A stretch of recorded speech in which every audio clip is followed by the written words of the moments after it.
Hi! So I just finished The Legend of Machina Season 3 and it left me inspired to step into the shoes of one of these incredible characters in a video game. Imagine bringing the legendary Vax'ildan into the world of Baldur's Gate 3 as your main character. Known by fans of Critical Role, Vax is the daring, quick-witted half-elf trained as a rogue. He mastered the art of stealth and mostly acts as a scout for Machina. But Vax's journey took a darker turn when he gave his soul to the goddess of death in exchange of Vax'ildan, his sister. Now, embracing a new path later in Season 3, avenge the death of his mother and the depiction of his deep-seated grudge against Thordak, the leader of the Chroma Conclave who killed her. So, spoiler alert, let's take a look at how you can build Vax in Baldur's Gate 3, capturing both his rogue skills and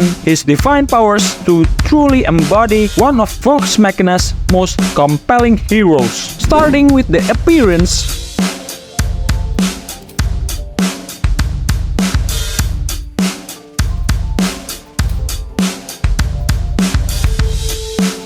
well, I did as close as I can get to Vax. If you have better appearance choice, please let me know down below in the comments. We'll be taking 6 levels in Rogue.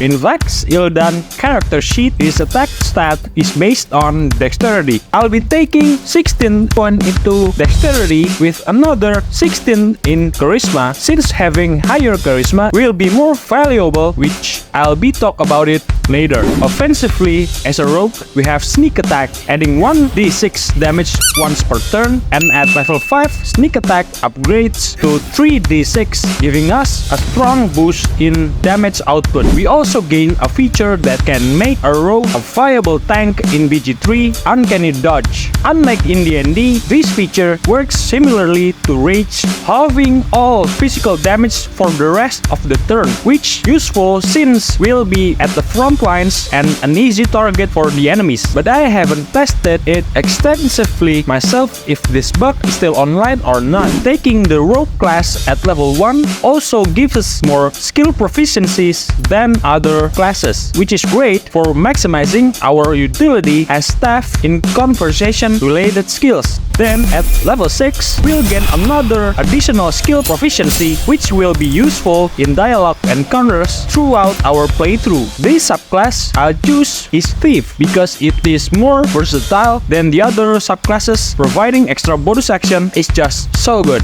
Vax'ildan's canon class is actually Assassin, which grants us Assassin Initiative, a feature for gaining advantage on attack rolls, perfect for crit fishing. As the champion of Ravens, we'll be taking 6 levels in Paladin, specifically Oath of Vengeance Paladin, symbolizing his intense grudge against Thordak, the massive red dragon in Tal'Dorei.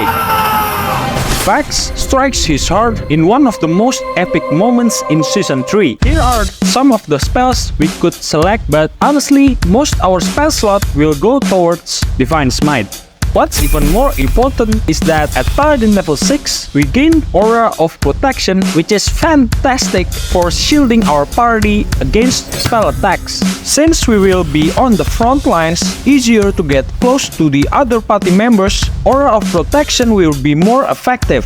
This build a perfect choice for your staff. We walk on the front, starting each conversation, having decent amount of charisma, yet you are not that squishy, unlike Warlocks, Bard, or Sorcerer. For feat choices, I don't have too many options, but there are 3 I want to highlight. Heavy Armor Master to boost durability if you plan to equip Vax with heavy armor. Then there is the Savage Attacker, which pairs exceptionally well with Divine Smite.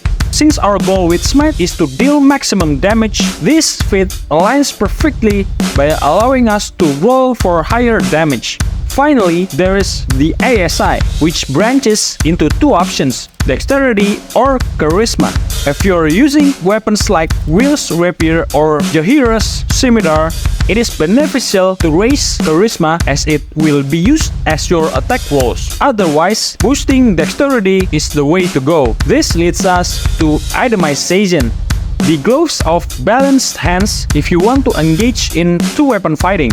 If you are building Vax as an assassin, items that increase crit chance are ideal, such as the following daggers, though I prefer duelist prerogative along with the Deadshot, Servox helmet, and the Elixir of Physicist. Lastly, Ballis armor is compatible with piercing damage weapons. Thanks for sticking with me through this deep dive into Vax'ildan build in Baldur's Gate 3. With this mix of Rogue and Paladin levels, we've crafted a character who's both deadly and versatile, bringing Vax's intense spirit to life on the battlefield. I hope this video worth your while. It can remind you of features that you have seen before but never get the chance to create something fun from it, or you discover a new way to flavor your next playthrough, or these features completely new and intrigues you to do something fun. Either way, thank you so much.